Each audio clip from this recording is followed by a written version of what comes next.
Hello, this is Father Michael Nasser coming to you from St. Nicholas Orthodox Church here in Grand Rapids, Michigan for this week's midweek reflection. And this week I'm reflecting on something that all of us are reflecting on because we cannot go anywhere without being invited to celebrate Pride Month.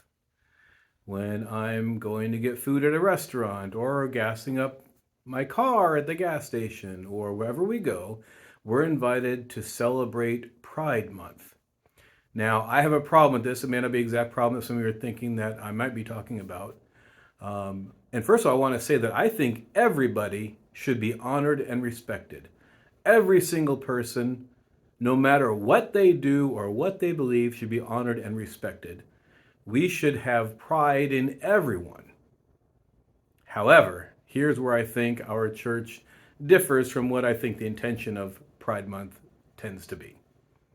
Even though we should be prideful of everyone, our reasons as Orthodox Christians are very different than anyone else's. Other people might say you should be honored and respected for your choices of who you are and how you define yourself and what you want and how you live your life. We actually say the opposite.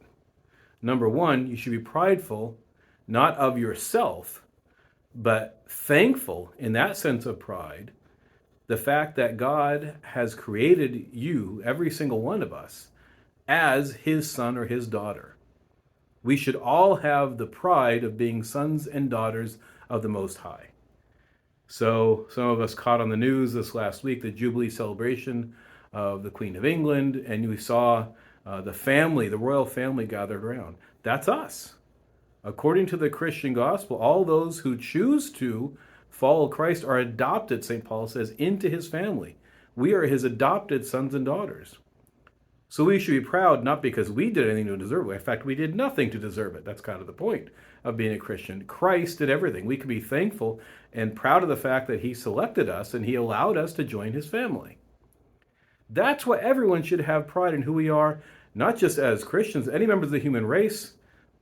If we realize the fact that God did create us, well, then we actually might go towards understanding Christian faith as he's given it to us. So we should be proud of the fact of who we are because of who Christ has called us to be. Now, the second thing I want to say about Pride Month is we are being asked to honor people for doing what? For making the choice to follow what they are as they define themselves or who they want to be. I'm not going to get into that debate right here, not today. But Pride Month invites us to honor people for the decisions they make. Well, we actually have a different idea. Christ said, if you want to follow him, if you want to find your way to the kingdom, don't do what you want to do. He actually said it's the opposite.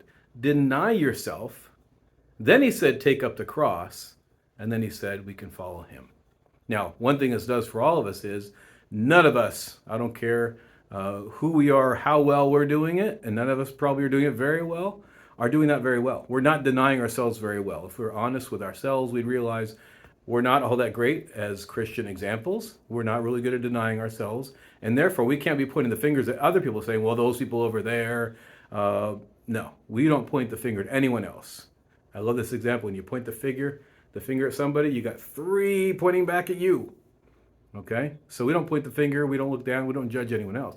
However, what we do say is if you want to find real pride, don't follow your desires. Don't follow who you define yourself as.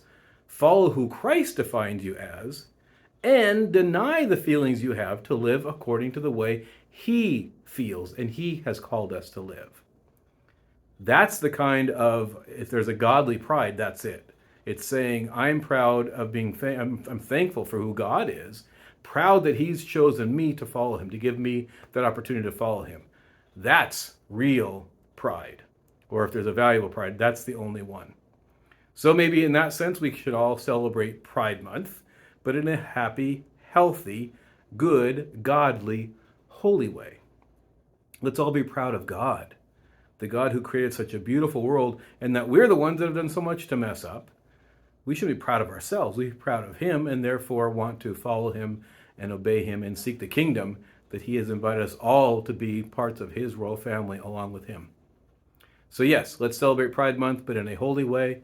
Let's be thankful to our God, and let's all work at being better followers of Him, better members of the royal family, by honoring Him and denying ourselves, taking up the cross that He has offered to us to take up, and then follow Him.